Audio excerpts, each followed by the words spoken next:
Hello friends, आप सभी लोग कैसे हैं। आशा करती हूँ कि हमारी राधा रानी मैया की कृपा से आप सभी लोग अच्छे होंगे, स्वस्थ होंगे, मस्त होंगे। तो आज हम आप सभी को श्री राधा अष्टमी की पूजा विधि आपको समझाने वाली हूँ और आप सभी हमारे वीडियो में बिना क्लिक किए हुए बने रहिए ताकि आप सभी को पूरी विधि समझ में आए। तो चलिए हम आप सभी को यही बताने वाले हैं कि भाद्रपद के शुक्ल पक्ष की अष्टमी तिथि को हमारी राधा रानी मैया का प्राकट्य उत्सव मनाया जाएगा और ये है 11 सितंबर 2024 को। तो सुबह हमें इस दिन जल्दी उठना चाहिए और अपने नित्य कर्मों से निवृत्त होने के उपरांत हमें जल्दी स्नान करना चाहिए और स्नान करने के उपरांत हमें स्वच्छ वस्त्र पहने और उसके बाद आप अपने घर में एक पाटा लें और उस पर अच्छे से चौकी लगा लें। वहाँ पर जहाँ आप भगवान जी को, राधा रानी को विराजमान करना है, वहाँ पर अच्छे से एक लोटे में जल लें और वहाँ पर छींटा लगाकर आप स्वच्छ कर लें, क्लीन कर लें। फिर वहाँ पर आप पाटा लगाएं और उस पर एक सुंदर सा लाल या पीले रंग का वस्त्र बिछाएं और बिछाने के बाद उस पर आप फूल या अक्षत का आसन देते हुए हमारी श्री राधा रानी और श्याम सुंदर को वहाँ पर विराजमान करें। और विराजमान करने के उपरांत हमें इस व्रत में कलश की स्थापना अवश्य करनी चाहिए। तो देख सकते हैं हमने यहाँ पर किया है। और जो भी पूजा करें उसमें गणेश भगवान जरूर सबसे पहले उन्हीं की पूजा की जाती है। तो यदि आपके पास हैं तो आप गणेश भगवान को भी वहाँ पर विराजमान करिए और उन्हें भी चावल का आसन देते हुए विराजमान करना है। फिर इसके बाद हमें जल का छींटा लगाना है मानसिक रूप से कि मैं भगवान जी को शुद्ध कर रही हूँ, स्नान करा रही हूँ। तो हमने यहाँ पर लोटे में जल लिया है और इस पुष्प की सहायता से हमें ऐसे पूरे चौकी पे छींटा लगाना है। छींटा लगाने के बाद हमें भगवान जी के समक्ष पहले अपने व्रत का संकल्प लें और संकल्प लेते समय हमें अपने नाम गोत्र का संकल्प लेना है और जिस व्रत को आप कर रहे हैं उसे भी बोलना है कि हे माँ, हे प्रभु, हमारा ये व्रत निर्विघ्न पूर्वक ये मेरा संपन्न हो। फिर उसके बाद आप जो हाथ में अक्षत पुष्प लिए हैं उसको भगवान जी के चरणों में छोड़ दें। फिर उसके बाद आप सुंदर से कलश की स्थापना करें और कलश के नीचे हमें अष्टदल कमल चावल से बना लेना है या गेहूं हो, आपके पास जो भी अनाज हो उससे आप वहां पर नीचे रख कर ही कलश की स्थापना करें। और एक लोटा लें, लोटे में आप स्वास्तिक जरूर बना लें। ये स्वास्तिक माता लक्ष्मी का प्रतीक माना जाता है। हमारे हिंदू सत्य सनातन धर्म में बहुत ही इसका महत्व होता है, तो हमें ज़रूर बना लेना चाहिए। तो देख सकते हैं हमने यहाँ पर आप सभी को बना के दिखा रही हूँ और कंठ में देख सकते हैं हमने यहाँ पर मौली बांधी है और आप सभी भी बांध लें। फिर उसके बाद आप लोटे के अंदर सिक्का, सुपारी, अक्षत, दूर्वा, पुष्प, ये सब 5 चीज़ें अंदर डाल देना है। हल्दी की गांठ डालकर उसमें शुद्ध जल भर देना है। जल भरने के बाद आप पंच पल्लव लगाइए और पल्लव लगाकर आप एक पूर्ण पात्र में चावल भर कर रखें और चाहे आप दीप कलश रखें, चाहे आप इस पर नारियल बांध कर भी रख सकते हैं, जो आपकी इच्छा हो वो आप रखें। और फिर इसके बाद हमें भगवान जी को चंदन से हमें टीका करना है, पीला चंदन से। और माता रानी को हमें कुमकुम, रोली, सिंदूर से टीका करना है। फिर इसके बाद हमें कलश के कंठ में, लोटे में भी हमें अच्छे से टीका कर लेना है और पल्लव पे भी अच्छे से टीक लेना है। टीकने के बाद हमें गणेश भगवान को भी सिंदूर से या चंदन से आप टीक दें। पहली बात तो इन्हें सिंदूर ही चढ़ता है। यदि आपके पास पीला सिंदूर है तो पीले से आप जरूर इन्हें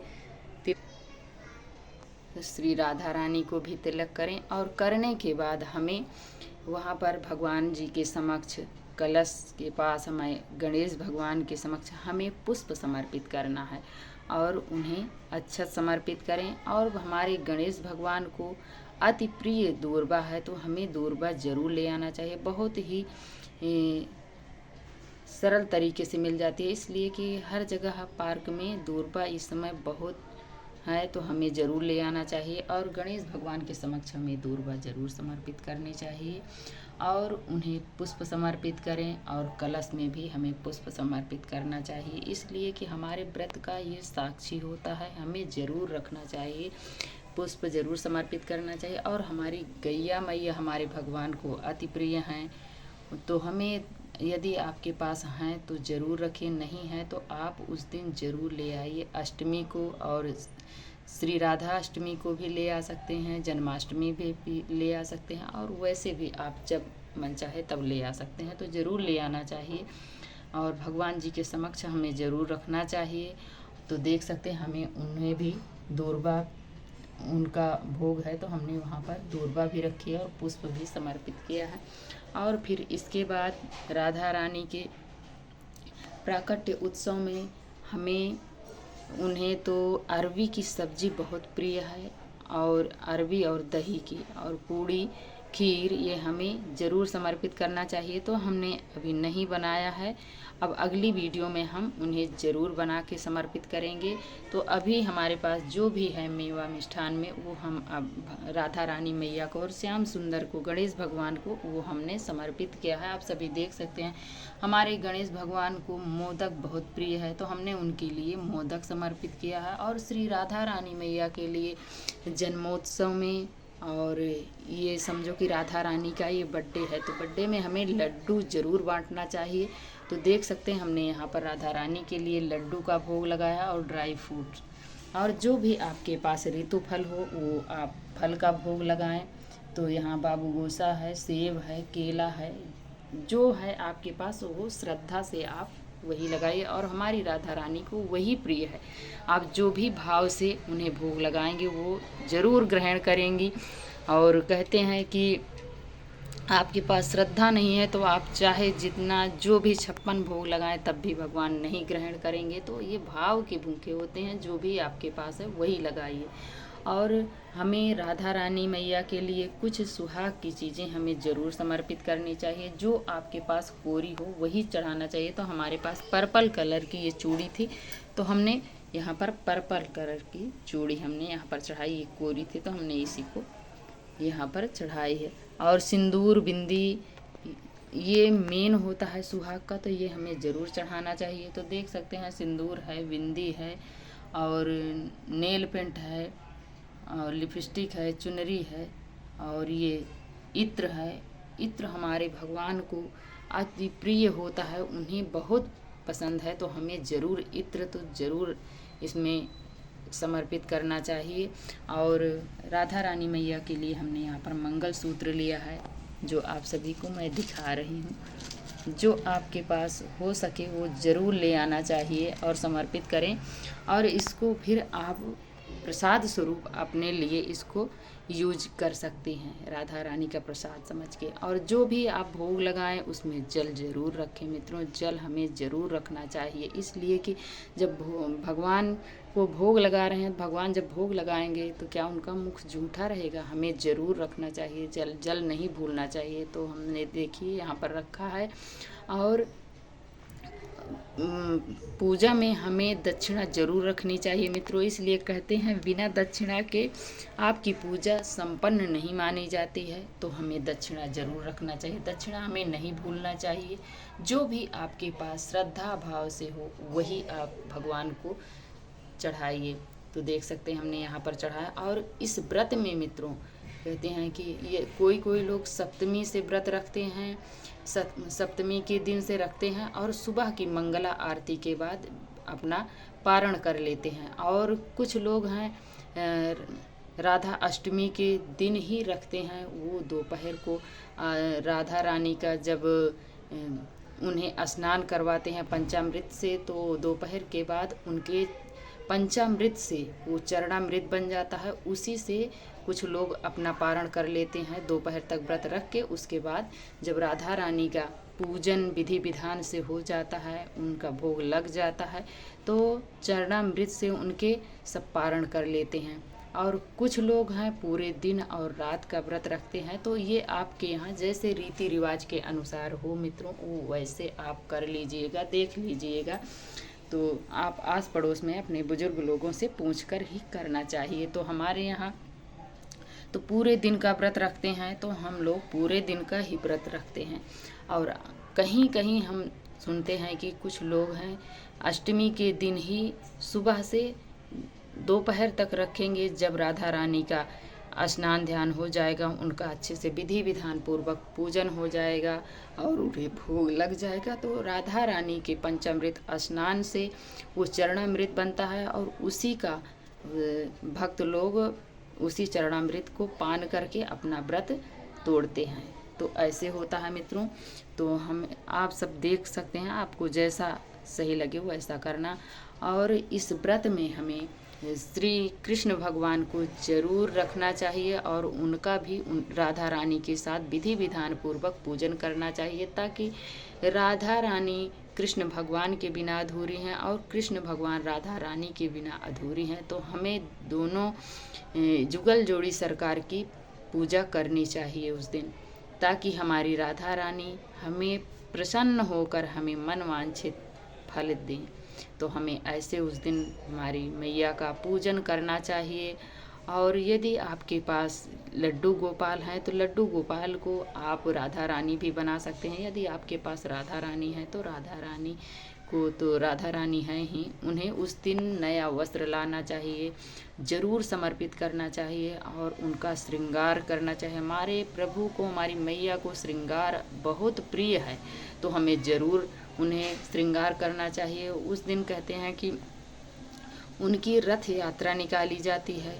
उस दिन हमें भगवान जी को जितना से जितना हो सके उतना भोग समर्पित करें, उतना दान पुण्य करें।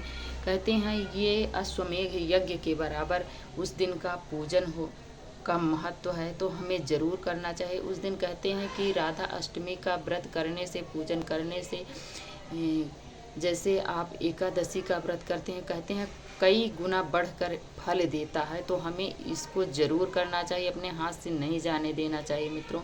और कहते हैं हजारों नदियों का स्नान करने के बराबर ये फल देने वाला है इस व्रत को, तो हमें ज़रूर करना चाहिए, इसको हमें नहीं छोड़ना चाहिए। तो ऐसे हमें भगवान जी की अपनी पूजा करनी चाहिए विधि विधान से। और इसको करने के बाद हमें राधा रानी का आरती पूजन करना चाहिए। तो देख सकते हैं हमने अब आरती करने जा रही हूँ राधा रानी।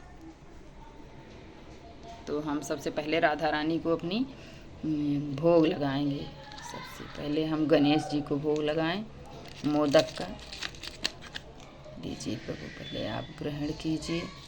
अब ऐसे अपने गणेश जी को भोग लगाने के बाद अपनी राधा रानी को हम भोग लगाएंगे लड्डू का। अब इसके बाद अपने श्याम सुंदर को भोग लगाऊंगी। प्रभु इसे ग्रहण कीजिए। और अब इसके बाद हम इस जल को श्री राधा रानी मैया को ग्रहण कराएंगे और अपने श्याम सुंदर को। और ये जब भगवान जी को भोग लगाना, तब सब भोग में हमें तुलसी दल जरूर डालना है। आपके पास यदि तुलसी दल नहीं है तो आप तुलसी की, शुद्ध तुलसी की माला जरूर रखना। उससे आप उसकी सहायता से स्पर्श करा कर ही भगवान को भोग लगाना चाहिए। तो हमने यहाँ पर स्पर्श कराया है, आपको दिखाने के लिए हमने यहाँ पर ये माला से स्पर्श करा रही हूँ। तो ऐसे हमें कराना है, नहीं तो भगवान आपके भोग प्रसाद को नहीं ग्रहण करते हैं बिना तुलसी दल के। तो हमें तुलसी माला ही रख लेनी चाहिए। तो ऐसे हमें भोग लगाना। फिर उसके बाद जल ग्रहण कराने के बाद फिर हमें गणेश जी को जल ग्रहण करा देना चाहिए। इसलिए कहते हैं कि यदि आप श्रीमन नारायण भगवान का को भोग लगा दिया है तो फिर उसके बाद सभी देवी देवताओं को हाथ जोड़कर यही कहना चाहिए कि प्रभु अब आप भोग लगाइए और जल ग्रहण कीजिए। प्रभु लगा लिए हैं तो हमें तो सब भगवान भोग आपका ग्रहण कर लेंगे। ऐसे ही करना चाहिए। और अब हम चल रहे हैं आरती करने। तो आप सब देख सकते हैं हमने यहाँ पर एक थाली ली है और इसमें कपूर रखी हूँ। तो अब चल रही हूँ हम आप सभी को आरती करके दिखाने। तो ऐसे हमें आरती करना है श्री राधा रानी की, श्याम सुंदर की। ऐसे जो भी आपको आरती आती हो वो आप आरती जरूर गाएं। तो ऐसे हमें आरती कर लेना है। आरती करने के बाद हमें अब आरती हम ले लेंगे। ऐसे आरती हमें लेना है। और लेने के बाद अब हम हाथ जोड़कर भगवान जी के समक्ष हम हाथ जोड़कर क्षमा याचना करेंगे। अपने व्रत की भूल चूक खता कसूर सब माफ़ करें प्रभु, ऐसे हमें बोलना है। बोलने के बाद फिर आप जो भी त्रुटियां हो आप ज़रूर भगवान जी के समक्ष बोलें। और इसके बाद हम भगवान जी से कहेंगे कि हे प्रभु, मेरा ये व्रत जो है निर्विघ्न पूर्वक पूर्ण करें। तो ये वीडियो आप सभी को कैसी लगी? यदि थोड़ी भी अच्छी लगी हो तो हमें लाइक सब्सक्राइब करना ना भूलें। प्यारा सा कमेंट लिखकर हमें ज़रूर बताएं। यदि आप अभी तक हमारे चैनल को आप लोग नहीं सब्सक्राइब किए, नहीं लाइक किए हैं, तो जल्द से जल्द आप सब्सक्राइब करें और लाइक करें, ताकि हमारे वीडियो का आने वाला नोटिफिकेशन आप तक सबसे पहले पहुँचे। तो वीडियो देखने के लिए आप सभी को बहुत बहुत धन्यवाद मित्रों। राधे राधे, जय श्री कृष्णा।